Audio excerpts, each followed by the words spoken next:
Welcome to Spectrum. I am Emedion James coming to you live from Uyo.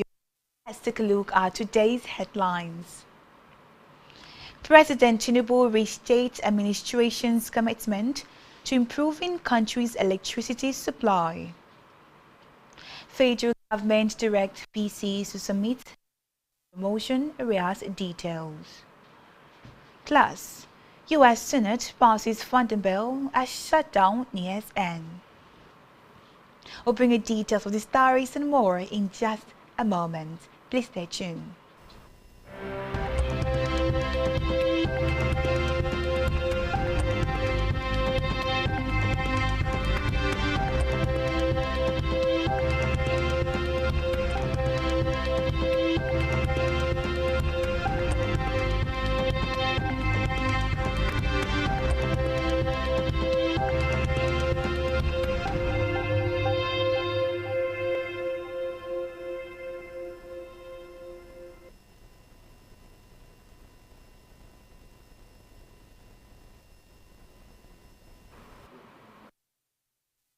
For joining us, we begin the news this morning from a national scene where President Bola Tinubu has said that the government is committed to improving the country's electricity supply and enhance livelihoods of Nigerians.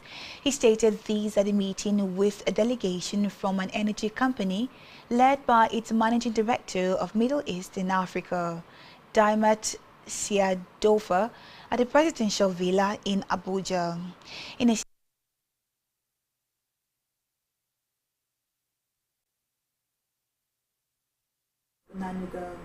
President Tinubu stated that the completion of the Phase Power project will give Nigeria a place of pride on the continent by harnessing the latent potential in human and material resources across various sectors.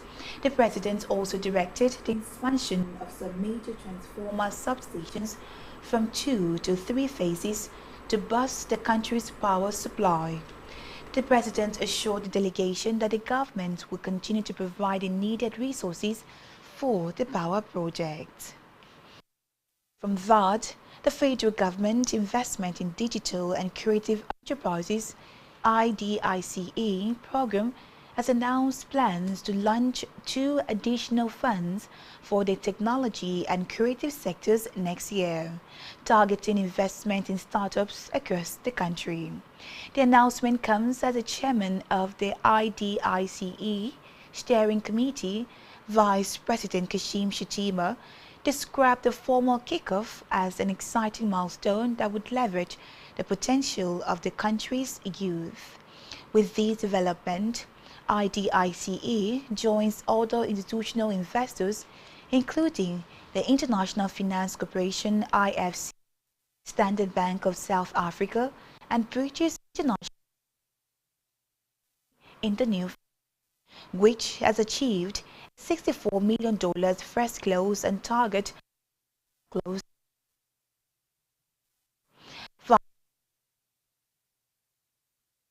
Investment of investing by IDICE is an exciting milestone and a leap forward in the determined efforts of the government of under the leadership of President Bola Tinubu to deliver on the country's vision of unleashing the full potential of Nigeria's young people in line with the renewed hope agenda. Please come and check our life very well. Hello, wow.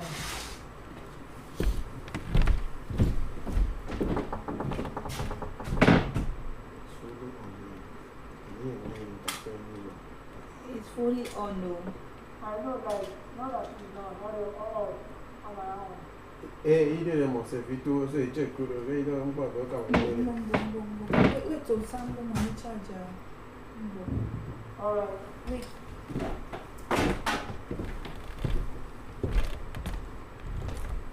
Are you okay?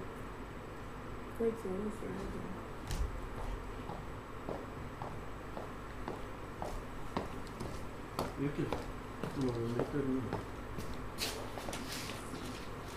Alright, bring it up. Okay.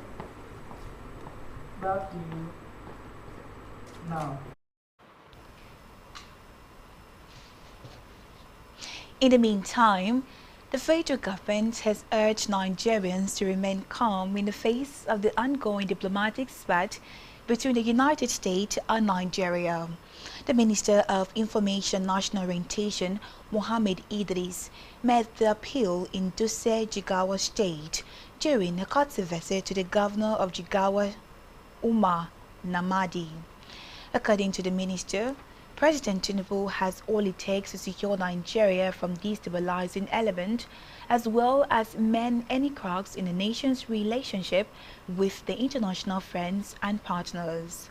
The minister is in Jigawa State to attend the Northwest 2025 Youth Party and the presentation of the achievement of President Tinubu after 2 years in office.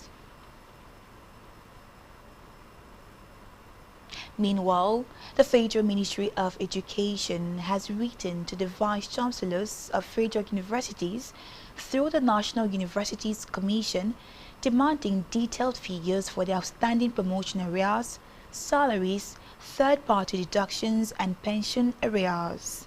The directive was contained in a memo signed by the Deputy Director, Universities at the Federal Ministry of Education, J.N. Akbar. The move followed an announcement by the Minister of Education, Dr. Tunji Alausa, that 2.3 billion naira has been released for the payment of outstanding promotion arrears owing to lecturers. It further stated that information is required to furnish the Nigerian University Pension Management Company with the necessary details to facilitate payment. Elsewhere, the Federal Ministry of Steel Development and its defense counterpart have signed a landmark Memorandum of Understanding (MOU) to commence the local production of military hardware.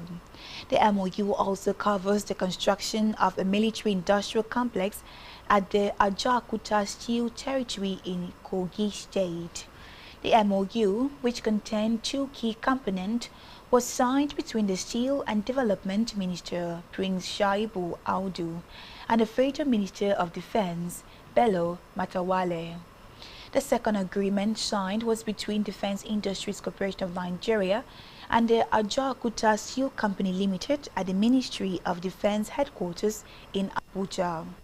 The partnership signals a new dawn for Nigeria's industrial and security advancement and is part of the federal government to addressing Nigeria's security challenges and advancing national industrialization objectives.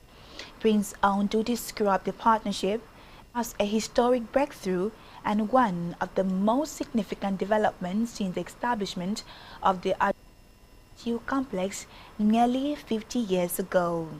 He explained that the collaboration would see the engineering workshops at Ajaokuta repurposed for the production of military equipment such as bullets, helmets, vests, and rifles, while a portion of land within the complex will be allocated to the Ministry of Defense for the establishment of a military-industrial complex.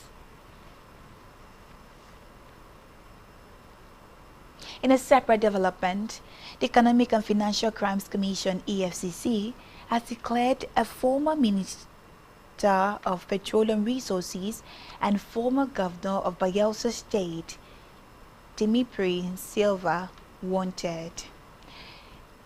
In a statement signed by the spokesperson, Dele Oyewale, the Commission said Silva was wanted in connection with an alleged case of conspiracy and dishonest conversion of 14,859,257 million dollars.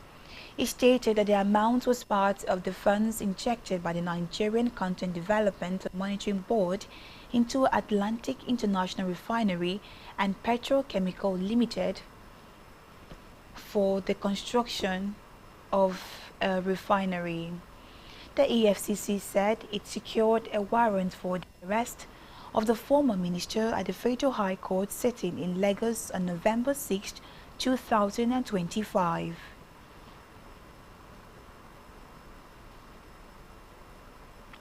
In another development, the family of former President Shehu Shagari has announced the death of his last surviving wife, Saratu Shehu Shagari.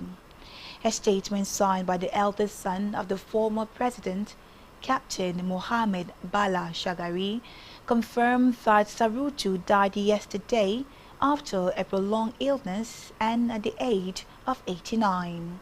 He described her as an embodiment of grace, humility, and quiet strength, who lived a life of dignity and service. The family also said details of the funeral arrangement would be announced in due course. Let's move now to Africa, where Egypt has launched the first phase of its parliamentary elections to choose a member of the House of Representatives. Reports say nearly 63 million eligible voters are going to cast ballot to choose 568 members of the House of Representatives in two phases. Phase 1 of the election is being held over 2 days in the province of Alexandria, Asyut, Aswan, Beharia, Beni Suef, Fayou, Giza, Luxor, Retsi, amongst others. A total of 1,285 candidates are competing in elections, including 1,143 independents running under the individual system and 142 contesting through the party's list system. The results of the first phase will be announced on November the 18th.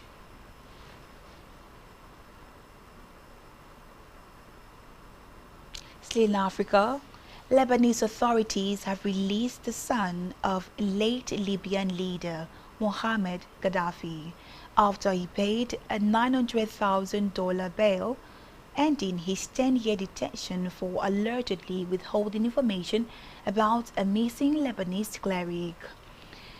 Hannibal Gaddafi's lawyer, Chabel Al-Khari, said Hannibal was released yesterday after necessary paperwork was finished. The release comes days after Lebanese authorities lifted Gaddafi's travel ban and reduced his bail, paving the way for his release. On the foreign scene, the U.S. Senate has passed a crucial funding bill that could bring the longest government shutdown in history to end within days. The bill passed in a 60-40 vote yesterday will fund the government until the end of January. The House of Representatives will now have to pass the bill before President Donald Trump can sign it into effect by Monday. The deal came to friction after some Democrats joined Republicans and negotiated an agreement to get federal employees back to work and essential services restarted.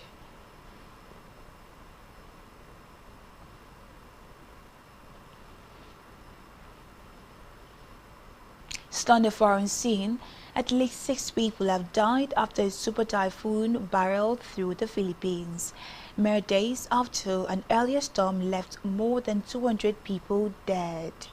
Reports say the super typhoon Fungwon brought floods and landslides, which caused most of the death. It also cut power across entire provinces. Authorities said more than 1.4 people were evacuated ahead of it making a landfall in the Philippines, adding that the typhoon is now heading for Taiwan, where more than 3,000 people have been evacuated.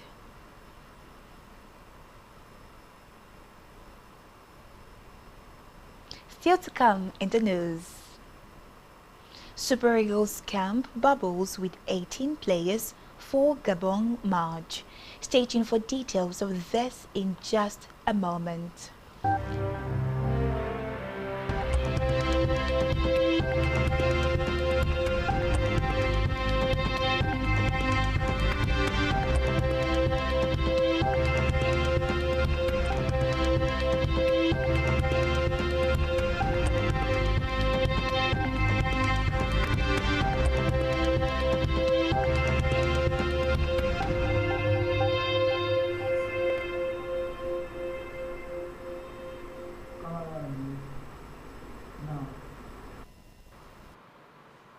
Many signs for staying tuned. This is Spectrum News at 10. Let's turn the spotlight to a business scene where the presidency is planning to restructure asset ownership in the Nigerian National Petroleum Company Limited amid concerns over what it called its low oil production. The special advisor to the president on energy, Olu Vehenjin, made this known at the ongoing Nigerian Association of Petroleum Explorationist Conference in Lagos. Vehenjin outlined a bold agenda to revitalize Nigeria's oil and gas sector while ensuring energy security and sustainable development. She stressed that achieving a 3 million barrel daily oil production goal requires performance-based stewardship, even as she questioned NNPC's capacity to deliver incremental growth. In health, the Diabetes Association of Nigeria, DAN, has called on the federal government to declare a state of emergency on diabetes care, warning that the country faces an alarming rise in cases and deaths linked to the disease. The national president of the association, Professor Ejiofor Ogun, said about 11.4 million Nigerians are currently living with diabetes. He, however, noted that the actual number could be more than double, as many cases remain undiagnosed due to a lack of routine diabetes screening. Ogun, in a statement sent to journalists to mark the 2025 World Diabetes Day, disclosed that only a third of those diagnosed receive appropriate treatment and only about a third of those on treatment achieve good control. Still in health, medical experts have advised women to limit the use of tight and heavily padded underwears, warning that such undergarments could cause discomfort and long-term breast-related complications. They noted that many women, particularly young ladies, prioritize fashion and appearance over proper fit, leading to issues such as skin irritation, blocked sweat, glands, breast pain, and in severe cases, restricted blood circulation. The expert added that while underwear such as bras are used for support, wearing them too tightly for extended periods may do more harm than good.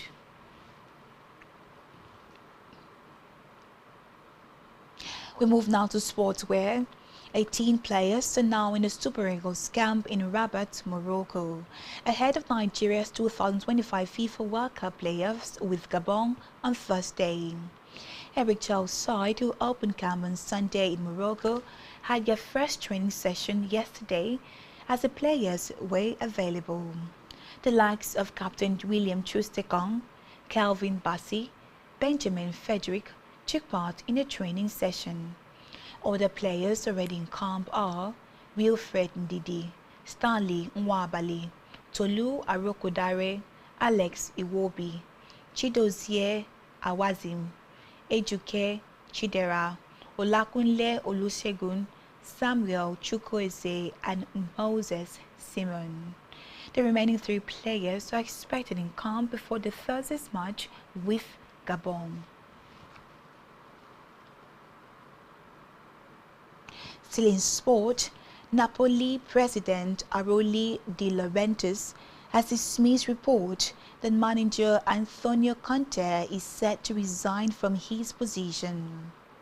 The speculation arose following Napoli's recent 2-0 Serie A defeat to Bologna, with claims suggesting that Conte was ready to step down as head coach of the Serie A champions. Speaking on the matter, De Laurentiis labeled the report as false. On Entertainment News, actress Regina Daniels' brother, Sammy, has been granted 5 million naira bail. Sammy was reportedly granted bail yesterday after spending days in detention. Reports say Sammy was remanded in Kefi prison by a Dukse magistrate court on Thursday and was later transferred to Suleja prison. Recall that Sammy was arrested in Lagos a week ago by Senator Ned Nwoko over his alleged involvement in the ongoing issue with Regina Daniels. And that's all we have for you at this time. Do ensure to follow us on social media and subscribe to our YouTube channel, all of which you can find on our website, spectrumtvlive.ng. You have been watching Spectrum News at 10. I am Emedion James. Enjoy the rest of your day and thank you for watching.